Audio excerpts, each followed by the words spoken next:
Hi, this is Mitchell Ryan, and you're listening to What a Character, the podcast dedicated to character actors.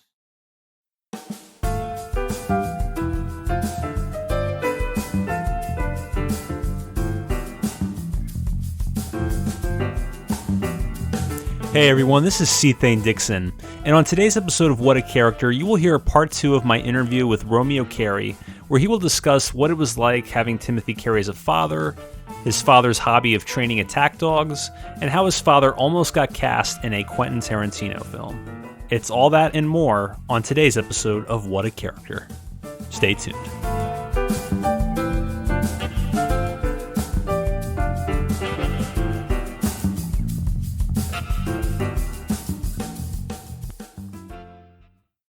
Hey everyone, before we get on with the show, I just want to tell you all about how you can help make this podcast a smash hit. As many of you may know, the success of a podcast all depends on the support of the audience. A good number of subscriptions, likes, and listens can help us attract high-profile guests, thus making the podcast a success. So let's say that you enjoy this show and you want us to make more episodes. Well, you can help us make that possible by subscribing to us and leaving reviews on podcast platforms such as Spotify, iTunes, and Stitcher, by liking and subscribing to us on YouTube, or by following us on social media. You can find the links to our YouTube channel as well as our various social media feeds in the episode description. And if you're watching this on YouTube, don't forget to like and subscribe. Your help will be greatly appreciated. Now, on with the show.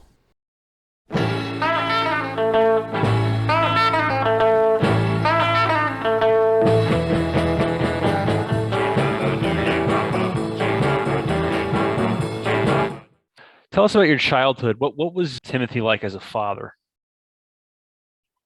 What was he like as a father? Hmm. He was a producer, so he had to prove that he was a producer. He had 6 kids. He was strict. He was old school strict. So that meant it's like West Point. I guess that came from his military background. Probably he didn't want. Probably, I'm sure that helped a lot, but he wanted to make sure everybody was busy. Everybody had chores. So as an example, I could have whatever I wanted. We had like an acre. I grew up on a studio, right? With 3 houses on a property. Right. And I liked animals. I was always into animals. And so what do you want? So I start off with some ducks, some chickens, some whatever, pigeons, turtle. I mean, I ended up having, like, at some point over time, no less than like 50 different animals. Wow. And including monkeys, including whatever, just strange animals. You see your dad like a whole zoo on your property. I take Yeah, it. we had a menagerie. Wow. We had and my sisters and everybody, my brother, they all wanted stuff. They wanted a pony. It was insane. People would come over and they go, what do you do with them? Well, you must eat the chickens. No, we eat the eggs. We got all these animals. You're not eating them? No, they're all our friends. They all got names, but we all had to take care of them. So we're working from the time we woke up to the time we went to sleep, just taking care of animals, which is like, if you're told you don't eat until they eat, Right. that's like, talk about responsibility at a young age. And if you do it with somebody who's actually supervising, where you don't get away with anything, it becomes something it's important when you're young, because that wiring stays with you forever, the responsibility. But so we can go to a restaurant, we would be the most behaved children on the block. They would be like, it would look like these, we were we're under complete control. No crazy stuff. You go to a restaurant, you see us children out of control. That would never happen. at a Timothy Carey dinner unless he gave us the cue. But no, it was strict, super strict. But my dad was amazing. He was a real father. He was home most of the time. He was working. And my dad, with his career, he could work a couple times a year and he can take care of everything because his day rate was high. He wasn't a regular actor. He was a special guest star. He was someone who had reached a level of fame, and his pay grade was unusual. So he had the luxury of working in a couple films a year, and if he did more than that, it was because he wanted to work more, but he didn't need to. He wanted to work on his own stuff. He wanted to be home. He didn't want to be gone. He knew life was about responsibility and being home, and he didn't want to miss that. It's amazing how people always perceive your father as this, crazy wild man, but yet at home, he was just this, really straight-laced guy when it came to parenting and Completely. starting a home. Yeah, he's a guy like answering the door on Halloween, giving candy and scaring the crap out of you. But he was also, you talked about Crispin Glover. Right. Crispin Glover comes over because he's like, "Hey, I want to meet your dad." Okay, why don't you come over? We're doing the play, and he comes over and we're having a conversation. I want to know, why is he so insane? I go, he's not insane. He plays an insane person. He could play like someone who's pretty crazy. He goes, yeah, but he must be insane. No, he's not insane. Absolutely not insane. That's all fabricated. It's all an illusion. And he was completely convinced that who he was and his abilities to do what he did was just a direct result of his ingrained insanity, which is the furthest from the truth. So then when he meets him, now he's convinced that the guy's insane. What are you talking about? Because he's like,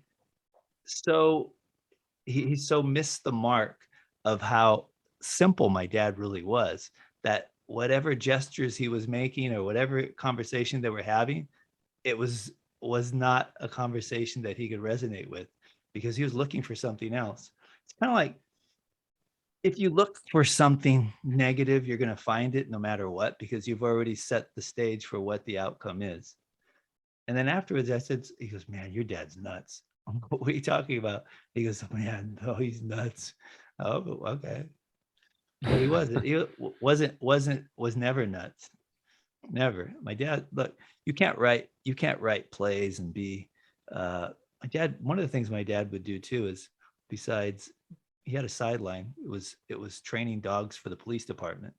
And not only did he train for these dogs that sold for like $100,000, we sold one to George Foreman. We're one of our clients was the Ford family, one of the grandsons to Henry Ford. These guys were over our house with security guys, and we were training their dogs. My dad was like such an intellectual at such a he's just one of those guys that was just, he'd do all his own reading, right? He had his own library. He was speak German. And my mother, him and my mother together were into importing and exporting German Shepherds. But his real line and his real hobby was training German Shepherds, where they'd import the judges from Germany, because that's where it's from. And that's where the real money was at that time. My dad started the first club in America using all the German science to train German Shepherds under what's called Schutzen, that's the internationally recognized, that's like the pedigree that all the police departments were buying all their Shepherds from Germany. And these were imported Shepherds, and they still do, but he was doing it here. And he was doing it at a level that no one had ever done in this country. And he was a pioneer. Wow. And so that's something a lot of people don't recognize. He was into birds of prey. He loved eagles. So we had hawks, we had falcons, we had from kestrels or red tails. We had a tawny eagle from Pakistan, which is equivalent to a golden eagle. And you have to take care of it with a lot of work, and you have to understand kind of the whole kind of keep of those animals. And there are different stages because a lot of them are going to be set free. So you have to have flight cages. You have to keep them wild. You have to feed them rats. Right. You have to breed rats. You have to give them, they have to be in an environment that was really clinical in terms of understanding real critical aspects to keep them, still able to fend for themselves in the wild. And then there are some that were relegated to never being free again because we were resetting wings mostly that were broken, and the surgery that was involved in recasting their wings, and then there was a period of time where they'd retrain them and reflight them. It was really involved, and that was all done at our place and some other place that wasn't too far from our place. My father was only the second person in the state that had a wildlife license from the federal Fish and Game for eagles. Wow. He was noted by the city of Los Angeles. It was something Birdman of the Year or something like that. He was honored because he had done so much rehab to all these birds for years. So there's a lot there. My dad was into a lot of things. He was into politics. He was a big supporter of Palestine for a time. Yeah, when all that was going on. So he was in correspondence with Washington D.C. and he was part of an organization, Pro Truth International, that put him in connection with every heavy hitter in Washington. How did the relationship between your father and John Cassavetes get started? I'm not exactly sure, but I know it was a consequence of seeing The World's Greatest Sinner, or my father running into him, because they had parallel paths. They were both pioneering filmmakers operating independently in Hollywood. And I know once they saw each other's films, they were kindred spirits. So my father was regarded as Uncle Tim in the Cassavetes household. Wow. I read a story somewhere that the first time Cassavetes met your father, he had Cassavetes wearing this suit and then trained one of his attack dogs to attack Cassavetes. Did that really happen? I'm sure it did. Yeah, I mean, my dad would have people come over and wanted to give him the full brunt of kind of what he does, one of his sidelines.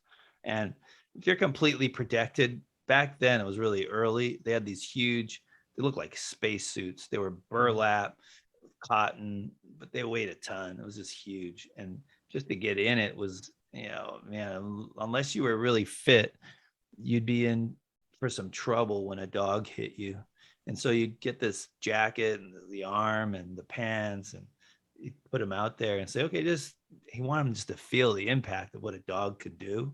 And these dogs, 5,000 pounds of jaw pressure, and it's like the courage test. He's just run out there, go 50 yards, and then I'm going to send the dog, and just run at him with your arm out. He'll grab your arm, and that's what the dog does. But when they grab your arm, if you're not familiar with it, 9 times out of 10 you're gonna hit the ground, and that's what happened. We've had some people pass out. Wow. Yeah, we had some famous people pass out, but it's part of the experience. What famous people passed out? What's Robert Downey Jr.'s dad's name? Robert Downey Sr. Yeah, him. He passed out. Yeah, so there's yeah, I mean, a lot of them want to do it. They want to see what it would feel like. But yeah. Now, your father in the late 80s, early 90s worked on a play called The Insect Trainer. What inspired him to make the move from film to stage? Actually, it was John Cassavetes, because John Cassavetes, he learned, would write a novel version of what he was intending to do. And then he'd take that version and turn it into a play. And then he'd produce the play. And then upon producing the play, he would produce the feature film. And man, it's genius because you've like really worked out everything you could possibly work out in terms of understanding the material. Right. And then you'd use the same cast in the movie. And talk about a greased lightning version of what it is we need to do. Everybody knows what's going on when you do that. And so he thought, well, it's nice. It's a nice slow grind to making a film, and you're working out the bumps. And so that's what he did. He wanted to put on the play. The play was like 300 pages. You had to get it down to like 100, but for the play, it didn't really matter. It was to see what it looks like, and so that's what he embarked on. I'll be doing the feature film. Oh, we're going to be seeing a new film version. Oh, there's going to be a film version of the Insect Trainer. Yeah. Okay. It's going to have a lot of animation in it. And the Insect Trainer is one man's quest to free the fart. One man's quest to free the fart. And it's interesting because when I had met Quentin Tarantino at the time of Reservoir Dogs, which, the film was dedicated to my dad. He's in the number one position in terms of dedications. Right. A lot of interesting people in that list, but my dad was numero uno, and for good reason. But I was explaining to him that he's really busy with his play, and I told him about the play. And anyway, we went back and forth for about a year, and then he called me, says, "Hey, I got the money. Let's bring your dad over. I want him to meet everybody," because he wrote the part for him. Wow. The Joe Cabot. The Joe Cabot part, which was Lawrence Tierney, ended up playing. That was my dad's part. And anyway, he ends up not getting the part, and he didn't get the part. Really, what happened was Keitel, Harvey Keitel, didn't like my dad. Was he afraid of your dad? Yeah, because my dad didn't recognize him. And Harvey Keitel, everybody's telling my dad how great he is, what movie he's in. And Harvey said a couple things about, and then I could tell Harvey was waiting for something back. And you can see this thing come over him where he was like, he's not in my film, because Harvey was executive producer. And when something in a room, if you got any sensibilities, what goes on. And then Harvey said, "Okay, who's next?" And everybody looked at Harvey like, "What?" Well, that was like, my dad's not going to be in this film. And so, yeah, and you don't hear anything from anybody except Lawrence Tierney. We get a phone call from Lawrence Tierney saying, "You left it on a voicemail. Wish I still had it." Says, hey, Tim, these assholes gave me your pot. I read somewhere that Quentin regretted not putting Timothy Carey in the movie because of how difficult Lawrence Tierney was. Yeah, Lawrence Tierney gave him a run for his money. It's all right. It worked out. I think Lawrence did an amazing job. Yeah, he did a great job. But your father is Joe Cabot. I could definitely see that. It would have been fun to see a Timothy Carey version of it, but wasn't meant to be. But imagine Quentin got to meet him. Quentin was like so starstruck. It was amazing. Yeah, he was just beside himself. Now, what I was getting at was, so now I'm like pissed at him because I helped him. I did a lot of things to help Reservoir Dogs become Reservoir Dogs. Was it a lot? It was a lot for me. I gave him like a pathway. I gave him like instructions on how to get it done, and he followed it. And I did my part throughout the whole thing, taking all his phone calls. He'd read me things from books on my dad. It was like nonstop filling up my recorder from Quentin Tarantino, just bugging the crap out of me. And then after I wouldn't even call him back because I'm like, this guy's like, he's just, somebody wants to make a movie so bad. But you can imagine how much energy is coming off Quentin Tarantino. We go eat at the commissary because I was working at MGM across the street at Lorimar. There was a cafeteria. We'd go eat. And he wouldn't eat. I go, "Can I buy you something?" He goes, "No, he just wants to talk. Can't talk and eat as fast as he talks." I go, "Man, holy shit." I said, "Look, I guarantee you, if you keep up your enthusiasm the way you're talking, someone's gonna buy it. It's just not gonna." He was afraid no one's gonna let him direct something. but I gave him a pathway of how get letters of intent. And these letters of intent, find the most famous people you can. I'll write the first one. I'm going to write one with Timothy Carey. I'm going to have him sign it. And it's going to be, I think you're an amazing director. You got an amazing script. Line this up. As soon as you get the budget, I want this part.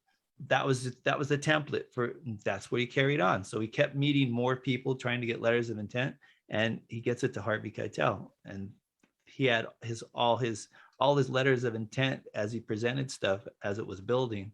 So everybody looked at it and go, wow, all these people like want to be in it and they want to see him as a director, and he got to do it. And then when my dad doesn't get the part, he'd explained everything to me up until that point. Then I don't hear from him anymore.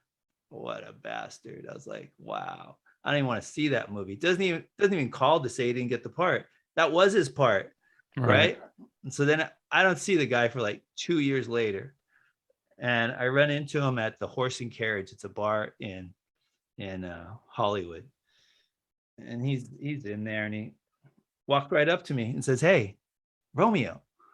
Oh, well, hey, how you doing? And he says, "Man, that insect trainer." And then he goes into this whole fart thing about the play, like the last conversation I had with him 2 years ago. And he's explaining to his friend this thing about this play. I'm like, wow. I said, well, what was the deal with, you never even called me back? He goes, oh, it wasn't me. It was, they just, your dad didn't fit the Christopher Penn, that it just wasn't a good, didn't look like father and son. So they just wanted to go with Lawrence. Okay, whatever. So that was that. But maybe with these things, look, he's got too much coming at him that one of the parts isn't going to make a difference to him. He's got too much on his plate now. So I get it. But I was a little pissed at him because he went from my buddy to I didn't exist anymore. But welcome to Hollywood. Right. Now, well, why was your father obsessed with the concept of flatulence? He wasn't obsessed with it. It's like anything. If you just like Quentin Tarantino, if you want to do something, you better be passionate about it. Was he passionate about it? Well, he believed in it enough that he thought it was his place in the world, that the Western world has to come to the realization that, as awful as it sounds and as taboo as it is, that he's been given the job to usher in a whole new path in terms of mores about farting. That in fact, like the East, the Chinese have no problem farting. They'll fart in an elevator, they'll fart in the bank line. It doesn't really matter. To them, they already get it. They understand that it's part of the immune system. It's part of the natural order. And in fact, he would get ostracized himself. My father would. I was on a set once. He was doing a commercial, and he says, "Hey, I need to take a break." He goes, "Tim, we can't take a break. We got to shoot now." He says, "I got to go fart." He goes, "What do you got to do?" And he goes, I got to go fart. And he goes, "Go fart right here." And man, he farted like a sequence of double barrel farts that shook the set. And everybody turned all the lights off and just say, "Hey, take as much time as you want." And like, everybody ran out of the room. And so he kind of knew what power the fart had over people, and how you wouldn't fart except in front of friends. That the idea of losing your reputation over public farting is just beside everybody. You'd rather hold it in and suffer the consequences. And my father learned, because he had a friend who was a gastroenterologist, and he started explaining to him that farting, the whole idea of farting and not farting is probably more death as a consequence of holding yourself in, for people at work and people just their job situations where they've got, now just know that's methane gas. That's pure exhaust that doesn't belong in the system. And when you take your body's done this amazing job of collecting it all to put it out of the exhaust pipe. And what you've done is an amazing job snuffing it out. So as a consequence, it's got to render the flanks, and it has to go into reverse. And when it goes into reverse, this gastroenterologist said, it's at the peril of so many consequential ailments, from heart attack to just all these, all these, gastrointestinal problems to just all these major organs take a hit. And it's a residual effect too. It doesn't happen immediately, but it basically will trigger heart attacks at some point. And it's all a direct result from not farting on cue. And so when my father really became clear about what it was and how there's a price to pay, he embarked on writing The Insect Trainer. And The Insect Trainer is really one man's quest to free the fart. And to free it, you have to put it into a context. And he did that. And that's what the play is really all about. It's more about inhibition. It's about how we glorify the automobile with its 12-cylinder combustible engine. You glorify it while that's exuding enough exhaust in 5 minutes that a human would do in a lifetime, couldn't do in a lifetime. And that just the absurdity of the whole act of, and he also breaks it down into farting isn't just farting. There's degrees of farting. And when you talk about farting, you can say a real fart. That's a fart that's when it's first felt. It's a true fart. And you just, as soon as it's felt, you use every mechanism to exhaust it, to get it out, right? And you force it out because you're helping your body along, right? It's no different than burping or coughing or sneezing. It's one of those things. It should be in the same category, but it's not. And that because of your inhibition and because of your, society's, frowning on it, you stop it. And by stopping it, what happens with that gas is now it's trapped in the lower alimentary canal. And in the lower region, it's picking up all this putrid. That's where the sewer is. And what you're doing is you're holding it until you got a safe place to do it. And if it isn't a safe place, you train yourself to let it escape silently. And as it escapes silently, it's no longer a true fart that hardly has any smell at all because it wasn't stuck in that region very long.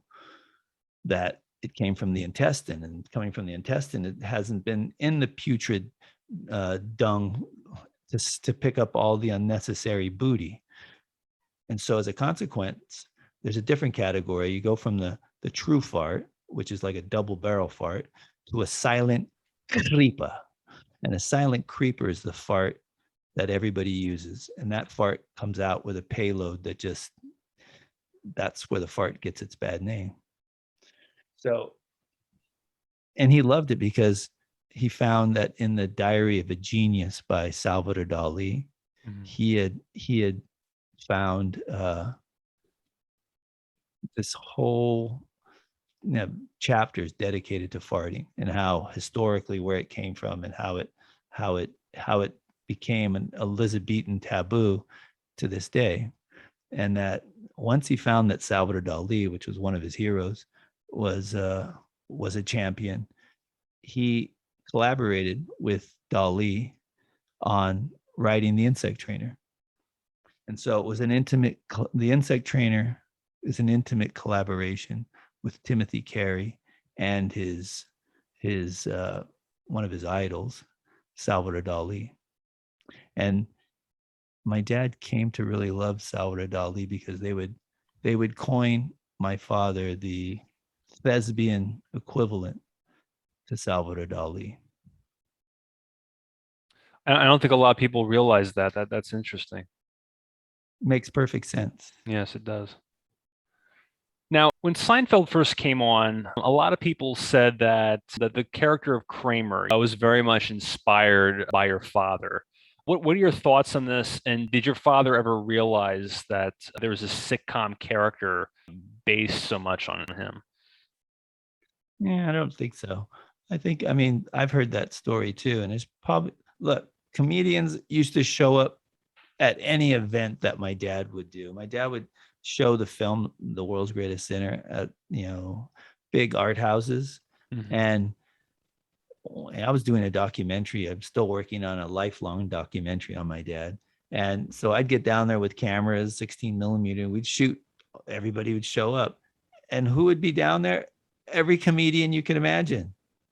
They were all from Bobcat Goldthwait to I don't know. I mean, Dennis Miller. yeah, I mean, it was a star-studded. Crispin Glover was there too. I mean, there's all these celebrities would show up for a Timothy Carey event. I'm not real big on comedians, but no, there were, and they all show up in the documentary. I haven't looked at that footage in a while, but I remember just doing a slow-mo on all the celebrities that were comedians, because there wasn't better fodder in terms of learning about comedy than from a character like my dad. It's a huge study in just trying to pick up little riffs, little innuendos, little even if it's just body language, but there's so much to it in terms of what's coming off of it. So my dad had a thing. He'd like going to the zoo. Go to the zoo because the greatest characters can be found in animals. If you're a guy who's looking to create a characterization, right? So he could pick stuff up. That's why he liked animals too. He could become the eagle. He end up completely. He could turn his face into an eagle and just have the personality of an eagle. And nothing better than an eagle. Eagle is a lot like him, completely independent, completely self-sufficient, and bold as well. Yeah, exactly. Yeah. So good actors look for other actors to take the best stuff from, and why not? Right. I bet if you go through that footage, 9 times out of 10, Nicolas Cage has got to be in there. Yeah, right. Because it seems like Nicolas Cage is a big devotee of your father. Right. Well, a lot of people are. A lot of people. Why not? It's like there's enough material out there to to gravitate towards and to be able to use as material. Johnny Depp's a good example. How does he use the material? I don't know. It could be just for inspiration. And a lot of people, my dad was their inspiration in terms of just, man, if he could do it, I could do it. Right. Right. If I could just take some of that and be as free and uninhibited about doing it and pulling it off in the way he does. And it's just kind of knowing yourself and knowing what you got to do. It's you think about, if you were to put every role against each other and see what he did, it's kind of, we take when it comes to reverence of actors, people that have reached the degree of acting that's you put on a pedestal. They're on the Parthenon of great actors, and we shower them with adulation. But the truth of the matter is, you take someone like Brando. You can't mess with Brando, because Brando's Brando. Look how many films he did. Look at his acting performance. You can't touch him, right? He's a god. He's a god. But if you gave Brando the task of writing his own movie and producing it himself and starring in it himself, you wonder how he'd do, right? Right. Ask him to do, I want a sinister version of you, and do another one where you're go from Satan to Santa Claus, and same thing. Do it all yourself. Right? So when you have the capacity, and that's where someone like Brando or someone like Kubrick had an appreciation. Kubrick would go watch my dad's dailies and comment on it on The World's Greatest Sinner. He would tell him what he thought of it. So he knew, guy like Kubrick knew he wasn't dealing with just an actor. He's dealing with a guy like himself, who's even beyond him, because Kubrick's not acting. He's everything in the kitchen sink. Right? And so the gravity of who you're dealing with the capacity to take on Hollywood when nobody else can do it. One, costs too much. It's too much work. And who's gonna, who's gonna do that? And it's just not possible back then. You have to be a complete maverick and a renegade. And then to exist in Hollywood at all for any long period of time, and to always be the special guest star and maintain a status, even though you've been fired more than anything, you've been, it's kind of, because people knew when they got that commodity that turned their film into something better. And if it was a bad guy, which he played the most, my father understood the good guy's only as good as the bad guy's bad. Right. And Right. when you get somebody who knows that, then you've got a different film. And not everybody knows that. But the people who know it know they can get it out of certain commodities. And there's not a lot of commodities when my dad was around that can really pull that off in the way he could. Now tell us about yourself. You're an actor, director. What projects are you working on currently? Yeah, I've got right now, I'm working on, probably I'm putting the most energy into it's something for Netflix, and it's a 12-part series on 60s rock and roll. Oh, And it centers around Los Angeles. So everybody who was somebody in Los Angeles in the 60s, all the way to the end of the Age of Innocence with the Manson family, right. Is in it. And it's a takeoff from Where the Action Is. This one's called Where the Action Was. Okay. And yeah, our next big interview is with uh, Ringo Starr. Wow. Wow. So All right. we've done about 20 interviews, and the one of the Mark Lindsay's one of the main kind of characters in it. He's walking us through it. He sets it off because he was on the set of Where the Action Was, or Where the Action Is. That was a Dick Clark production out of Los Mhm. Angeles, and it had everybody who was somebody. He was the house band who would introduce everybody. He was there from the beginning to the end. So Mark Lindsay's part of Paul Revere and the Raiders. Then he had his own independent career. He's highlighted in Once Upon a Time in America. He's one of Quentin's like favorite guys. You actually see his Mhm. album and his music's throughout the on the soundtrack. But yeah, so we have everybody who's somebody in it, and it's pretty exciting. So that's one of the probably the hottest item I'm working on right now. I have I have a couple older films that I've been sitting on. One is my dad's documentary that Mhm. it's time to actually reassemble a new version of it, because I've collected new interviews. We do these long period kind of pieces. It's kind of amazing to watch the different grades of film as you move closer in time. Um, there's also a film that I need to complete that I did.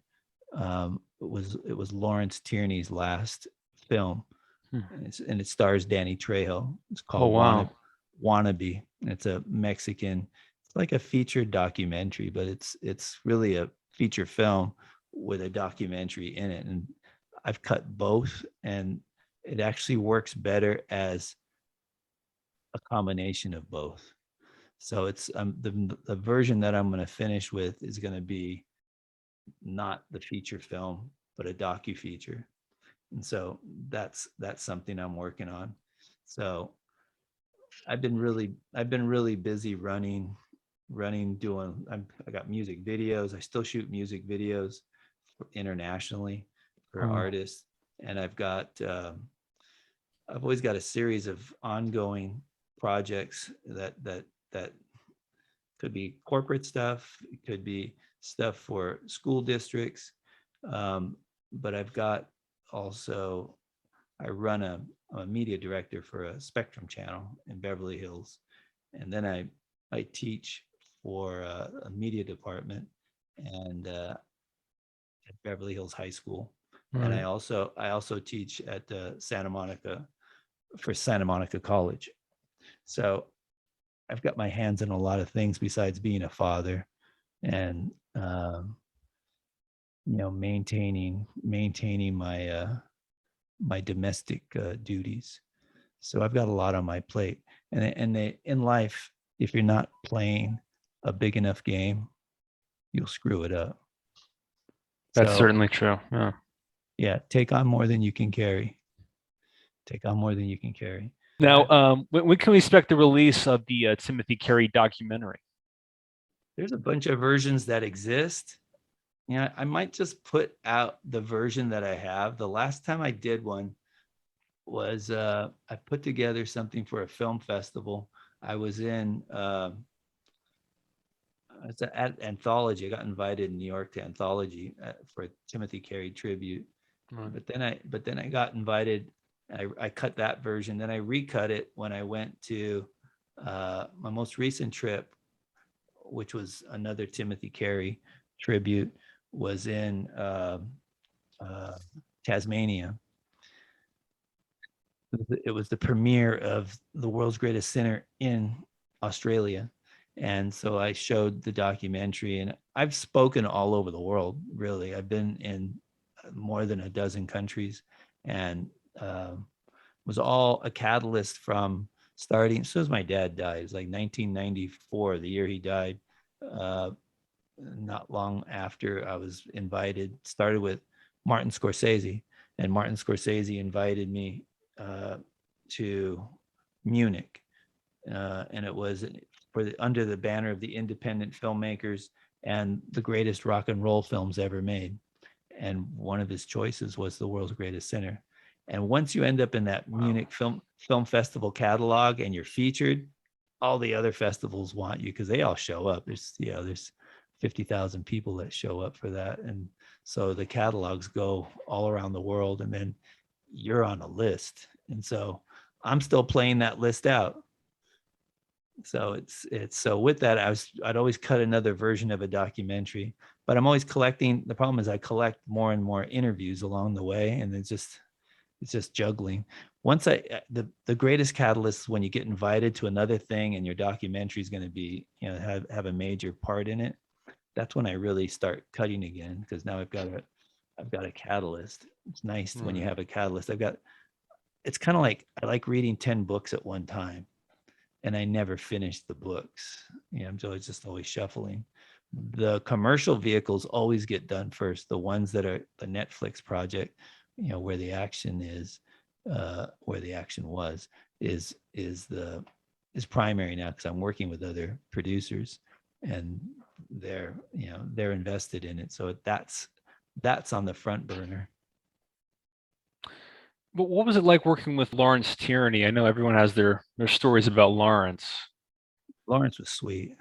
Lawrence was a great guy, very intelligent, very short fused. He was punch happy, but I mean, at the base of it, think of this guy. This guy was like the GQ Sears and Roebuck hunk. He was it. He was top of the line model in America. He was a collegiate athlete. He was in his prime.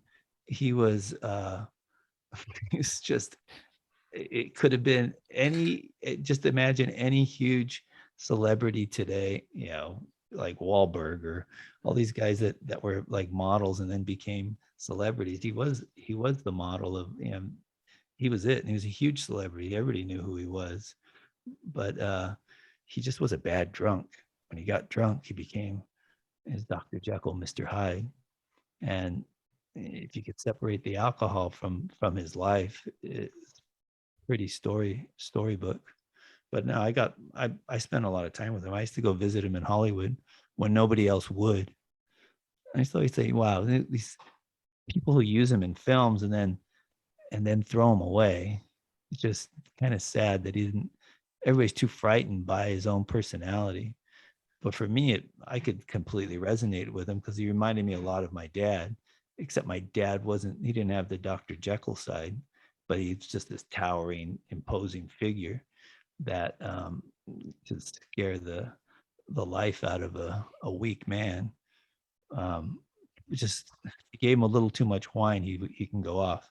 But I had some of the most amazing experiences with him. I used to take him out. I used to go places, go to restaurants, go to movies, go to, take him to the pier. Wow. Yeah. And he had a stroke too during that time. So it got more and more progressively more difficult for him to walk around. And as he got, he had one foot in the grave, the other in a banana peel. He just had less and less friends because it became too much work. But he was in my film. He was in my film. Shot him on in 35 millimeter, and we shot some of it in other formats. But it was an amazing performance. And he's a great podcast too, because I recorded a lot of audio with him. Some of the best is his messages that he left on my recorder. Hey, thought you said you're coming over. Don't lie to me. If you're telling somebody you're coming over, you come over. Lawrence was quite a character. Oh, he was. Yeah, he really was. But no, good guy. I videotaped him too, which isn't in my dad's documentary yet. I've got to put him in. I hadn't known him that well when I did the interview with the documentary, and he got angry. I forgot he didn't like the questions I was asking him. He was irritated. So for the documentary, it didn't go so well. I did get something, but nothing like what I wanted. He was a good lesson on how to deal with cantankerous people.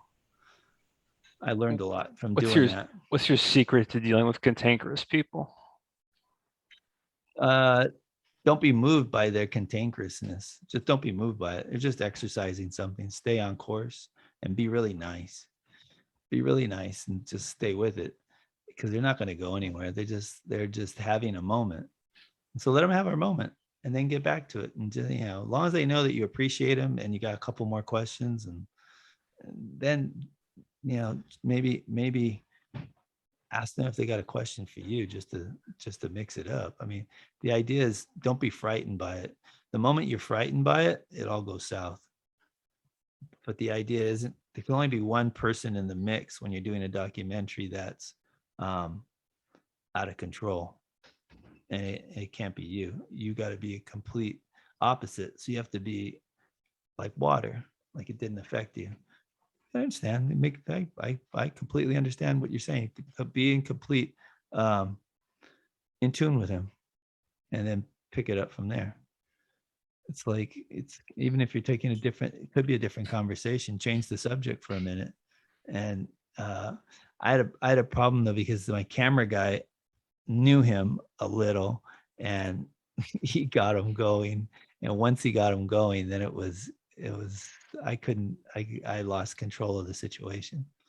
But later we became friends, but too bad I didn't get a real interview from him for my dad, but I got enough. I got him showing up in it. Timothy Carey's a lot like me. That's what he said. A lot like me.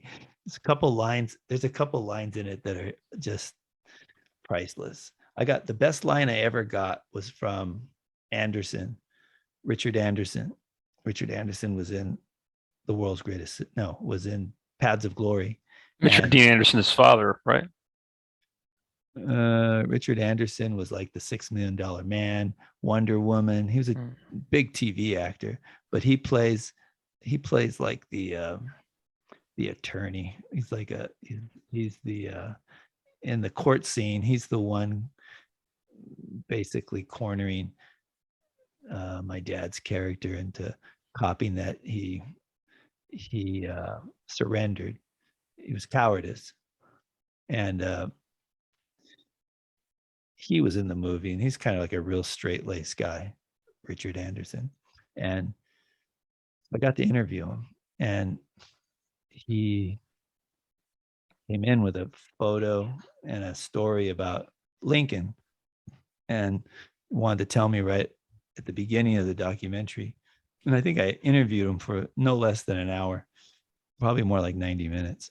And he said, your dad was just like Lincoln. Yeah, couldn't really understand him, but he was a genius. And then we get into the whole conversation about working with him in Paths of Glory. And he said, I said, so what was the real problem you had with working with him? Because I'd read somewhere that he in particular didn't like the one scene that the court scene. And he says, yeah, I didn't like it because your dad kept interrupting me every time I'd be doing my lines. He would say something. It's just to interrupt what I was doing, and I couldn't stand it. I just throwing me off. And he said he had no discipline. He had nothing. I was there to like work the rehearsals. He was fine in rehearsal, and when he came to shoot, he wasn't the same guy.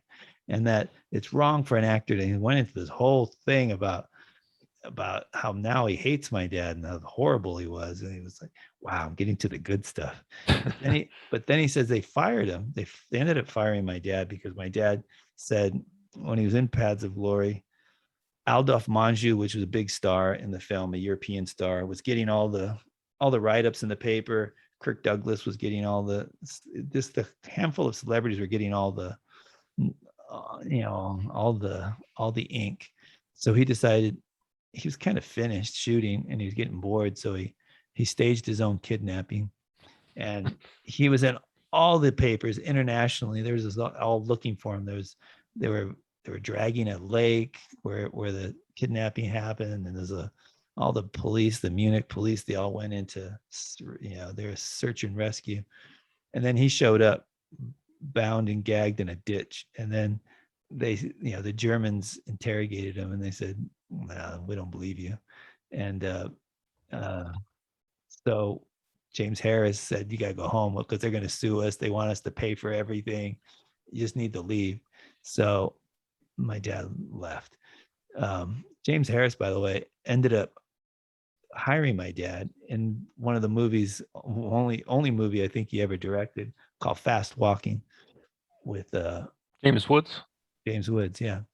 And so they were still friends, even 30 years after they did Paths of Glory. But the best line that we got from Richard Anderson was, I said, so he goes, yeah, and how can an actor stage his own kidnapping and just piss on a whole production by just leaving it? There were still scenes we wanted to shoot with him. I go, well, he came back, and he goes, there's more to that story. And I said, well, there is. I said, well, what happened? He said, well, I'm not going to tell you. I said, why not? And he says, well, I don't think it's right. I go, yeah, you can't be wrong. You can tell me. It's part of the story. And he goes, well, from what I understand, your father was raped. I'm like, what? Timothy Carey was raped. I'm like, whoa, not likely. But these stories just go around, right? But so he had staged his own kidnapping, and when my dad left, because he had to leave abruptly after the interrogation, the story got, rumors happen. So his rumor was that Timothy Carey was raped, which not even close. My dad, the way it turned out was my dad just took off with some friends to a neighboring city, not far, and then he just came back, and he had a letter written, and they tied him up and put him in a ditch where some people found him. So it looked like he had a plausible story. It was all staged. But I just never thought, because I had watched for years $6 Million Man, and I watched Bionic Woman, and he was always the straight guy. He was in 2 series at the same time. I never thought I'd live to hear him say your father was raped. It's the last thing you want to hear. That'll be like the opening line in the new documentary. Put in the trailer. Yeah, exactly. Okay, let's take some listener questions. Usually when I do a podcast, I put out a questionnaire on social media saying, hey, I'm interviewing so-and-so. Do you have any questions? And we have a few here. All righty. Spencer Kaimon or Kaimon. I hope I'm pronouncing it right. Spencer Kaimon asks, what was Timothy's reaction to his voice being dubbed in East of Eden? He didn't mind. He thought it would have been better to leave it in, but he understood that. Uh, who was that Hungarian director? Yeah, Elia Kazan? Elia Kazan. Yeah, he didn't like his Brooklyn accent, and he thought like it was too Brooklynese. So what are you gonna do? It wasn't throughout. It was just that one scene, but he didn't mind. He didn't mind. He really loved Elia Kazan. He thought Elia Kazan. I think he got in trouble with the whole McCarthy thing, and that kind of stunk his career. A guy like him should have been making movies. You know, the guy lived to be like 90, should have been making movies his whole life, but no one would give him a job. John Harris asks, what is your favorite Timothy Carey performance? Well, it would have to be The World's Greatest Sinner, but short of The World's Greatest Sinner, I really liked him in Paths of Glory, of course. But I think probably my favorite of all time in terms of feature films, where he's got a really, I think a really good part, and it's with a really good cast. You can see everybody's firing on all cylinders. Is a Western called Waterhole Number 3. And I was on the set when they made it. So it's a James Coburn, Carol O'Connor, Claude Atkins. It was just like this is one of those roles where my dad was he was the tough guy that we all know, but he was also, you could see his comedy side. And it was a director that let him do what he wanted to do. And everybody was just, it was an amazing film. Like guy like Lee Marvin came up to him, and a bunch of actors would come up to him and tell him what amazing, I loved you in that film, because it's one of those kind of performances that just kind of put the film on another level. It's just a Western, but it's a great Western. Kind of one that Blake Edwards directed that. Yeah, right? that's right. Yeah. All right. Yeah. Jill Johnson asks, where can I find the World's Greatest Sinner? Where can we view it? Sinner. The World's Greatest Sinner you can find on Amazon Prime, and you can find it. Still sell DVDs on eBay. Okay. Well, Yep. well, Jill, there you go.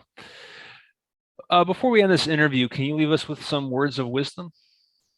Yeah, I could leave you with some words of wisdom. Well, the artistic endeavor is always for people like me and you. It's central, but before you can get to central, I think never lose sight of the fact that life and the sum total of everything we are is right here where I'm breathing, right here where you're breathing. Everything that you ever were and everything you'll ever be is a culmination of this moment.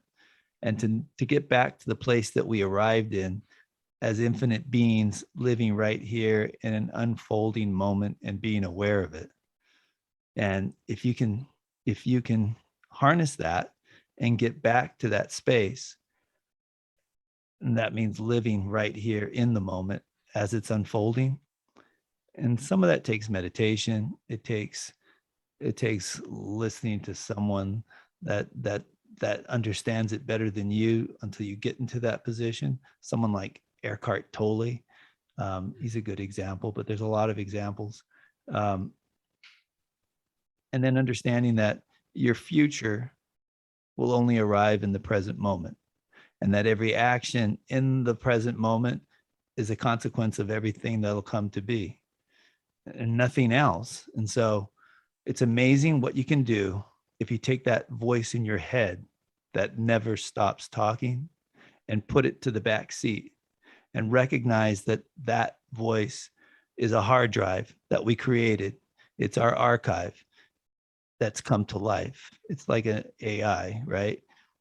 And it's a useful AI because if you've had incredible experiences, you have this massive archive, but never confuse the archive with the infinite you, because the infinite you created the archive, and the archive's tied to the ego, and the ego, unfortunately, is never wrong. And the only time, unfortunately, most people show up is when they got to forgive something they did because the ego got them in trouble. So what you need to learn is, like a dog humping your leg 24 hours a day, just know that that voice in your head isn't you, and that you need to take the steering wheel back and recognize, if you do that and you cross-reference the voice in your head with the voice of the true you that lives in the present moment, cross-reference it. If you don't cross-reference it, you'll end up with road rage, right? Right. The voice in your head is going to say, "Go, don't let that fucker get away with that shit. Are you kidding me?" And you're like, "Wait, I'm on my way to work. They're on their way to work. I don't think they did it on purpose. I don't even know who they are. I'm going to be fine with it. Thank you for that input." And recognize that it's like someone says, "I can't live with myself," before they commit suicide. I can't live with myself. There's two people involved. And how can't there be? Who do you think you're listening to? How do you think the voice comes to you? There is two people. Separate the two. Recognize that the voice isn't you. It can't live in the moment because it was created in the past. And so once you come to that space and you realize and you exercise it takes a lot of time to get to a place where you live in the present moment. And if you live in the present moment, everything's taken care of, because you can't. If you made a mistake, say you're sorry. Whatever you did, fix it right now, because this is everything. And if you live in the moment, you treat everybody with as much love and respect, and answer to your true voice, life, you have nothing to worry about, because what's there to worry about except the present moment? And if the present moment you're feeling pretty good, you've got enough food in your stomach, you got a roof over your head, life is heaven. So that's it. That's my whole kind of mantra, is to be present and to recognize life. We're human beings. And as human beings, just being is good enough. Everything else is extra. You don't have to be a superstar. Not that you can't be, but there isn't anything wrong with someone sitting in a park and living in the park. To them, it could be heaven. And not to look at it any differently than anything else, because whatever you want in life, once you've created the idea that that's what I'm going to do, there isn't a lot that can stop you. So, yeah. Very wise words indeed. Well, Romeo, thank you so much for appearing on my show. Can't wait to see all of your upcoming projects. Best of luck with everything. Thank you, Cullen. I think you've done an amazing job for your second show. Your podcast is destined to be, I think, famous. Keep up the good work, and look, let's do it again. Thank you so much.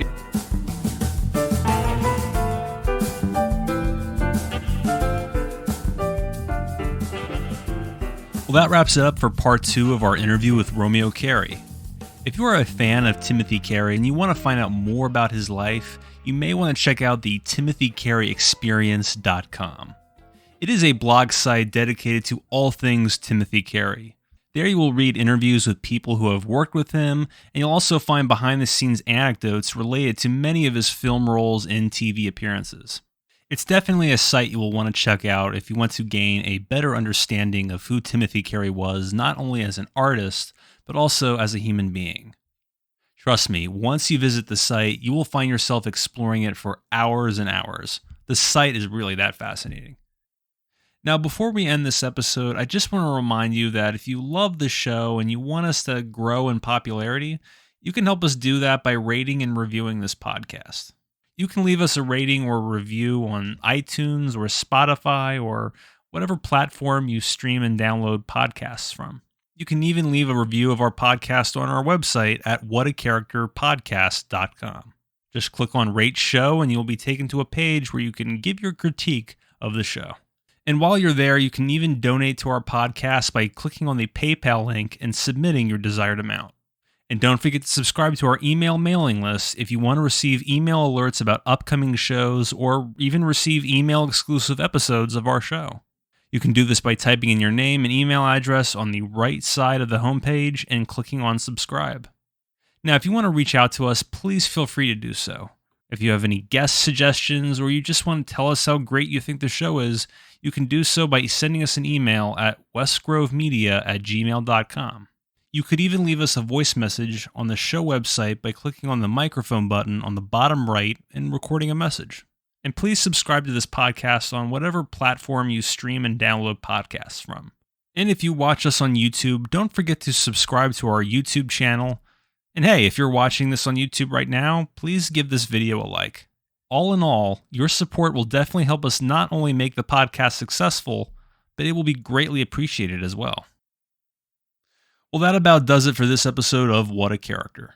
Join us next week for our interview with Lance Henriksen, where he will talk about growing up in the mean streets of New York, getting snubbed by Lee Marvin, and meeting director James Cameron for the first time. It's all that and more on next week's What a Character. Anyway, thank you for listening and take it easy. Bye.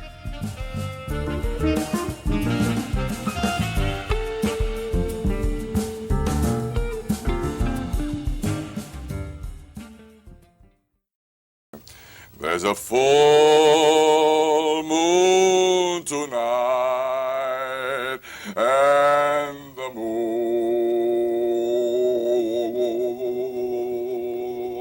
a silvery bright.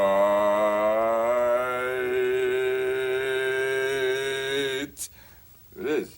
Makes me lonely, so lonely. Bongos, come on, let's go a little bit.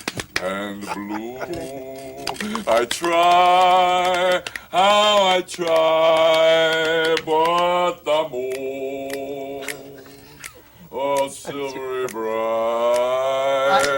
I know that song. makes me lonely, so lonely and blue. Then I fought, and that's when the thing started.